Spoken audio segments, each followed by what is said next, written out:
قبلہ شاہ صاحب یہ ارشاد فرما دیں کہ آپ کو گنج شکر کیوں کہا جاتا ہے؟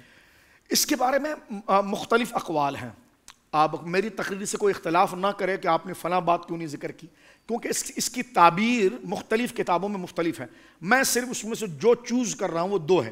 ایک تو حضور یہ ہے کہ بابا صاحب رحمۃ اللہ علیہ مجاہدات آپ کے بہت سخت ہیں، یعنی فاقوں میں رہنا. اللہ اکبر. اور یہ ایک طریقہ ہے. اب یہ فاقوں میں رہنا، نفس کا مطالبہ، کیونکہ اعلیٰ حضرت نے لکھا ہے کہ نفس کی مثال جو ہے بچے کی ہے. آج وہ آپ سے ایک چیز مانگ رہا ہے، آپ نے اس کی خواہش پوری کی تو کل وہ اس سے بڑی چیز مانگے گا. بابا صاحب ایسا نہیں کہ اللہ کے حقوق کو انہوں نے چھوڑ کے معاذ اللہ کوئی تجرد کی زندگی حاصل کی یا بیابانوں کی زندگی، نہیں. آپ نے جو بیوی کا حق تھا وہ ادا کیا، جو بچوں کا حق تھا وہ ادا کیا، جو پڑوس کا حق تھا وہ ادا، جن کے حقوق کی ذمہ داری آپ پر تھی وہ آپ ادا کر رہے تھے، ٹھیک ہے.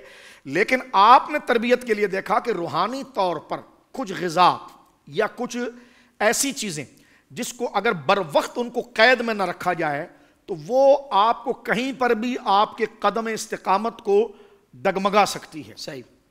اب یہ لوگ کہتے ہیں کہ جناب یہ کیا ہے، یہ 40 دن کچھ نہیں کھا رہے ہیں، یہ کیا کر رہے ہیں. میں نے کہا دیکھو، ایک ہے نہ کھانا، ایک ہے اس کو حرام سمجھنا. ایک ہے نہ کھانا، ایک ہے حرام سمجھنا. بہت فرق ہے دونوں. یہ نہیں ہے کہ بابا صاحب رحمۃ اللہ علیہ یا صوفیاء کرام اگر اس کو حرام سمجھتے ہیں، نہیں، بلکہ ایک ڈاکٹر اگر کسی شوگر کے مریض کو یہ کہے کہ آپ جو شوگر ہے یہ نہیں لیں گے، آپ میٹھا نہیں لیں گے، آپ کو کولیسٹرول ہے، آپ بڑے کا گوشت نہیں کھائیں گے، وہ چھوڑ دے، تو کیا اس کو فتویٰ آئے گا کہ آپ نے حرام کر دیا؟ نہیں. یہ صحت کے بھائی یہ جائز ہے لیکن میرے صحت کے لیے اس وقت مضر ہے. تو جس طرح ایک ظاہری طبیب آپ کی صحت کی نشوونما کے لیے اور آپ کی مادی زندگی کے لیے جن چیزوں کو خطرہ دیکھتا ہے وہ کہتا ہے ایک عرصے تو کھا لیا، اب نہیں کھانا ورنہ تمہارے کو نقصان پہنچے گا. یہ نہیں کہ بعد میں تم میٹھا کھاتے رہو، دھڑام سے زمین پہ گر گئے تو کہا جناب ڈاکٹر نے مجھے مار دیا. کہ ڈاکٹر نے نہیں مارا، آپ کی بد پرہیزی نے مارا.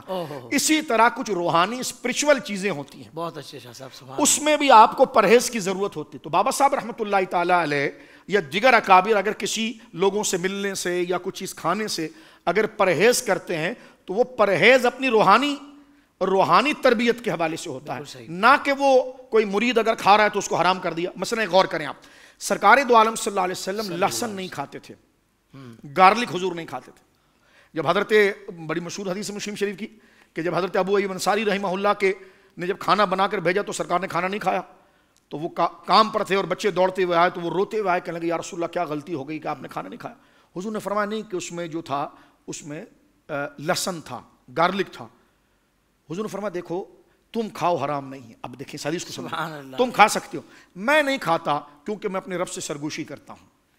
اللہ. اب آپ دیکھیں سرکار کا جو منصب مبارک ہے، اس لیے فرمایا گیا نا کہ آپ ایسی کوئی چیز کھا کے مسجد میں نہ آئیں جس سے آپ کی، جیسے سگریٹ پی کر آتے ہیں، کچھ نے سموکنگ کی ہے، سگریٹ پی اور وہ اسی طرح مسجد میں آ گیا، یا جناب اس نے پان کھایا مسجد میں آ گیا. اب اس کے منہ کی جو بو ہے، رسول اللہ نے فرمایا صلی اللہ علیہ وسلم اس کے منہ کی بدبو سے مسجد کے فرشتوں کو کراہیت اور تکلیف ہوتی ہے.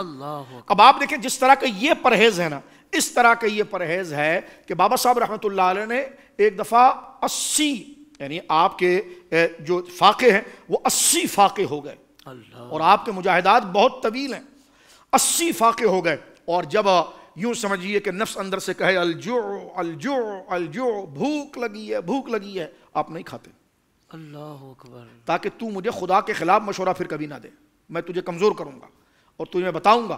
اب آپ دیکھیے 80 فاقے ہیں، تو جب نفس اندر سے آواز دے رہا ہے، خواہش اندر سے کہہ رہی ہے بھوک لگی ہے، خوشبو آ جاتی ہے کھانے کی تو بندہ مچل جاتا ہے، لیکن آپ نے فرمایا نہیں، میں تجھے صحیح کروں گا، اس لیے کہ تاکہ جب میں نیکی کرنے جاؤں تو تو میرے ذہن میں ریاکاری کا خیال نہ لے آئے. کیا کہنے ہیں، واہ واہ. ہاں، اور جب میں عبادت کے لیے کھڑے ہو جاؤں تو مجھے تھکن کا خیال نہ لائے، سبحان تو اللہ. تجھے تابع ہونا پڑے گا. میں تیری سواری نہیں بنوں گا، تو میری سواری بنے گا. میری خواہش میرے تابع ہوگی، میں خواہش کے تابع نہیں ہوں گا. یہ دنیا کے حریص کیا جانے اس بات کو. یہ تو اللہ والے لوگ ہیں کہ جن کا کھانا بھی اللہ کے لیے، چھوڑنا بھی اللہ کے لیے.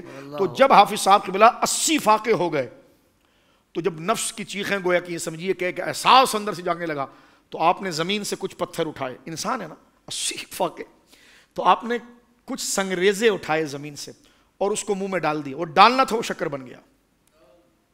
تو اس نسبت کا آپ کو گنج شکر کہا جاتا ہے. گنج جو ہے وہ خزانے کو کہتے ہیں. جیسے میرے سرکار شیخ الاسلام علی بن عثمان الحجویری سرکار داتا صاحب کو کہتے ہیں گنج بخش فیض عالم. تو گنج کہتے ہیں خزانے کو، شکر میٹھا.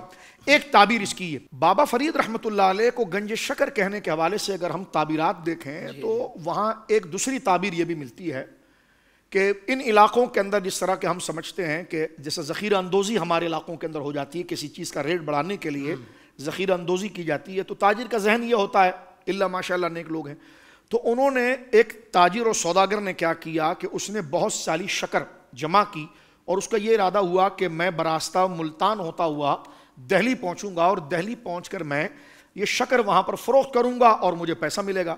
گزر اس کا جب پاک پتن شریف سے ہوا تو حضرت بابا صاحب رحمۃ اللہ علیہ نے لوگوں کی رعایت کرتے ہوئے اس سے پوچھا، یا یوں بھی ہو سکتا ہے کہ وہ سوداگر مشہوری جو ہے کہ وہ شکر کا بیچنے والا ہو، تو جب اس سے پوچھا گیا کہ آپ یہ کیا لے جا رہے ہیں تو اس نے کہا میں نمک لے جا رہا ہوں. آپ نے فرمایا ٹھیک ہے پھر نمک ہی ہوگا.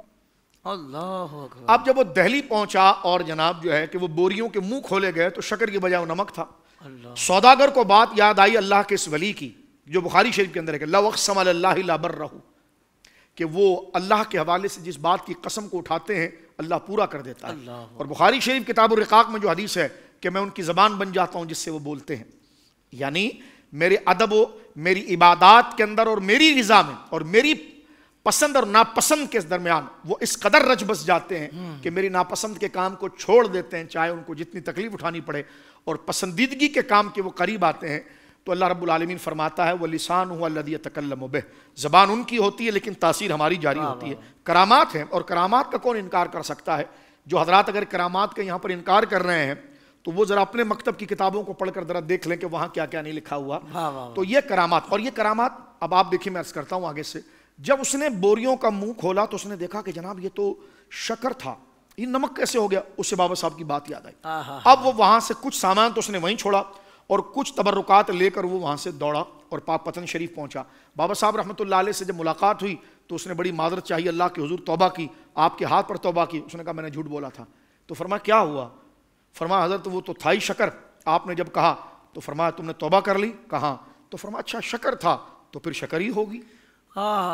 یہ جب آپ نے ارشاد فرمایا تو اللہ رب العالمین نے اپنے اس ولی کی زبان کی لاج رکھ کر اور لوگوں کے اندر شریعت کا اعتماد باقی رکھنے کے لیے جہاں اللہ رب العالمین اپنی قدرت اور اپنی طاقت کو ان کے ذریعے ظاہر کرتا ہے، جس طرح کے سورج کے ذریعے ظاہر کرتا ہے، چاند کے ذریعے ظاہر کرتا ہے، بادلوں میں بارش کے ذریعے ظاہر کرتا ہے، دن کے ذریعے ظاہر کرتا ہے، پہاڑ کی بلندیوں کے ذریعے ظاہر کرتا ہے. تو ظالم جب تو عالم اسباب کی ان تمام چیزوں کو ظہور کا سبب سمجھ سکتا ہے تو ولیوں کو سمجھنے میں کیا موت آ جاتی ہے؟ کیا کہنے. تو اب آپ دیکھیں بابا صاحب رحمۃ اللہ علیہ نے جو یہ فرمایا تو وہ اللہ نے اپنے فضل سے وہ جو نمک بن چکا تھا اس کو شکر کر دیا گیا. ایسی کئی تعبیریں. پھر آپ بیٹے کس کے ہیں؟ فاروق اعظم. شاہ ولی اللہ صاحب ایک بڑی پیاری بات کہتے ہیں، میں اپنی بات کو سمیٹتا ہوں. شاہ ولی اللہ صاحب رحمۃ اللہ علیہ کہتے ہیں جیسے سورہ یوسف کے اندر موجود ہے کہ جب یوسف علیہ السلام کے سامنے جب ان دو بندوں نے خواب سنایا تھا نا تو انہوں نے کہا نہیں ہم نے تو یہ خواب سنایا. فرمایا میں بس تمہاری مرضی ہے تم نے کیا سنایا، لیکن جو میں نے تعبیر کر دی نا ہوگا ویسے ہی. یہ سورہ یوسف میں. اب یہاں پر دیکھیں فاروق اعظم رضی اللہ تعالیٰ عنہ مسجد شریف کے باہر حافظ صاحب تشریف فرمائے. ایک بندہ گزر رہا ہے، گزرتے اس نے کہا کہ حضرت ایک خواب دیکھا ہے، آپ سے تعبیر پوچھ سکتا ہوں؟ کہا پوچھ لو. کہا میں نے خواب یہ دیکھا ہے کہ میرے بدن کے اوپر سبزہ اگ گیا ہے اور تھوڑی دیر کے بعد وہ ساری ہریالی خشک ہو گئی اور خشک ہو کر گر گئی. سرکار فاروق اعظم رضی اللہ تعالیٰ نے فرمایا یہی دیکھا ہے تو نے؟ کہا یہی دیکھا ہے. فرمایا تو مومن ہے؟ کہا. قال اعوذ باللہ تو مرتد ہو جائے گا. استغفر اللہ. اس نے کہا نہیں میں نے کوئی خواب نہیں دیکھا تھا، میں تو بس ایسی مزاح کر رہا تھا. آپ نے فرمایا مجھے نہیں پتا تو نے دیکھا نہیں دیکھا، میں نے جو کہا وہ ہو گیا. اللہ اکبر. تو ایسی صحابہ کرام سے منسوب کرامات موجود ہیں اور یہ اسی تتبع کے اندر دین اور اسلام کی نصرت حافظ صاحب اور اللہ کے دین کا بھروسہ اور اعتماد بڑھانا، اور اللہ ان کے ذریعے اپنے اعتماد کو بڑھاتا ہے. تو یہ دو تعبیریں گنج شکر کے حوالے سے میں سمجھتا ہوں کہ دیگر تعبیروں کے اندر موجود ہے جو میں نے وقت کے اختصار سے آپ کی خدمت میں پیش کیا. سبحان اللہ سبحان اللہ. سوشل میڈیا پر اسلام کی صحیح تعلیمات جاننے کے لیے ابھی حافظ سائر قادری کا نیا YouTube channel Islamic digital studio subscribe کر لیں، اور ہاں نوٹیفیکیشن بیل آئیکن کو بھی پریس کر لیں تاکہ ہماری نئی ویڈیوز آپ تک بر وقت پہنچ سکے.